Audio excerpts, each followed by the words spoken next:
What up, my Flandom Mandem? Welcome to the fourth episode of Flanniversaries with your host, the English Flannel.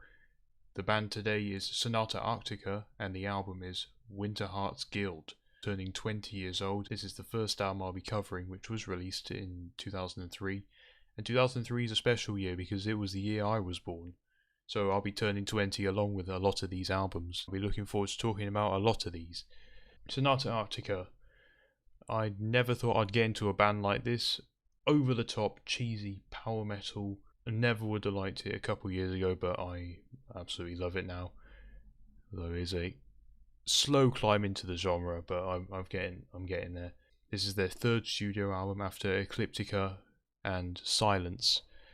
I'd say this album is better than Ecliptica and on par with Silence. I do like some songs off here better than the weakest songs off Silence. I think the one thing that brought Silence down was the excessive amount of power ballads or regular ballads. It's a bit of experimenting, I'd say, in this album. And there are one or two songs that are sort of outside the Sonata Arctica sound up until this point. So we'll start with the first song. Yeah, I'll do a track by track on this one. We begin with Abandon, Please, Brainwashed, Exploited.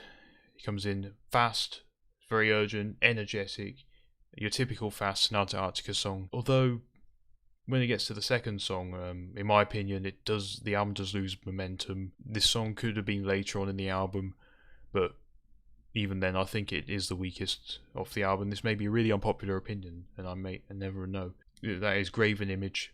I wouldn't mind listening to it. It's not a bad song. I mean, I'll still listen to it if I did the full album start to finish, but yeah, not my favourite. The energy does amp up again with The Cage, the song about being set free, I guess. Oh, and in the end, this song, The Cage, yeah, it has a really catchy chorus.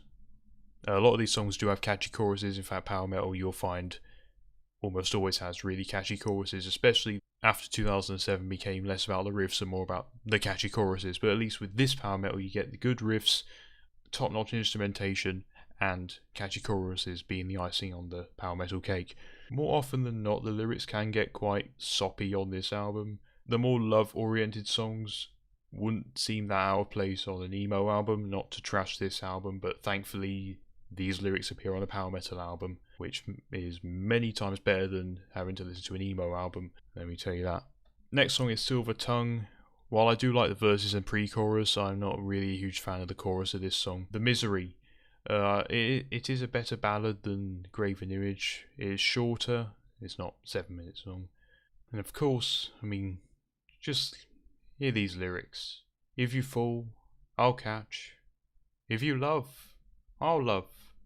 Pure poetry, isn't it? Sorry, I gotta start making fun of the lyrics, honestly. It's in my genes to take the mic. So on to track 6, and to our surprise, Sonata Arctica do no Victoria's Secret. Yeah, this song is called Victoria's Secret. I haven't looked at the lyrics on this, but I'll say it's my second favourite off the album, maybe my favourite. Yeah, the energy comes back. I do like the melodies that appear throughout. I think the melodies are better in this song than any other song. Strangely enough, it is the most played song on Spotify off this album. Yes, I use Spotify. Deal with it. Alright, Champagne Bath, yeah, a bit of a silly sounding one. A little bit on the annoying side. I know it sounds like I'm saying a lot of negative things about this album, but trust me, I do like it, and the annoying bits aren't really that annoying. Next song is Broken. This is an interesting song. It kind of strays away a bit from the Sonata Arctica norm, in a way that the opening to this song, forgive me for this, but there's going to be a very odd comparison. I think this sounds like if symphonic grunge were a thing. The chord progression at the beginning just sounds awfully grungy, and even the vocal style to an extent. But that's only really the verses. The chorus, it sounds more glam in the choruses, which is funny because grunge was supposed to shut down glam. Well, how do we even get to this discussion?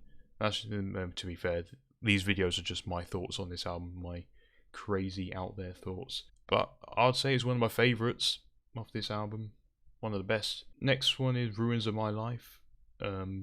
Lead singer Tony said that the lyrics to this song were inspired by the film Braveheart. I'm not a film person, so don't care. I quite like the chorus of this song, to be fair. final song, closing song, Draw Me, I was looking at this with a bit of excitement because I thought it was going to be a 9-minute epic, but it's actually just the first 4 minutes and one of those silent for a bit and secret sounds and tracks at the end. So it was just a collection of outtakes apparently for the last 4 or 5 minutes. But yeah, it's another ballad-ish. Does work well with the end of the album, not so much if you just, you'll never think, oh, I'm going to listen to Draw Me and Draw Me alone. But overall, I do like this album. It is a very pleasant listen from start to finish, even though there are a few hiccups here and there, in my opinion. I would rate this album an 8 out of 10. Very good power metal album. Check it out. Check the band out if you haven't already. Check out their first 2 albums. Until next time, goodbye.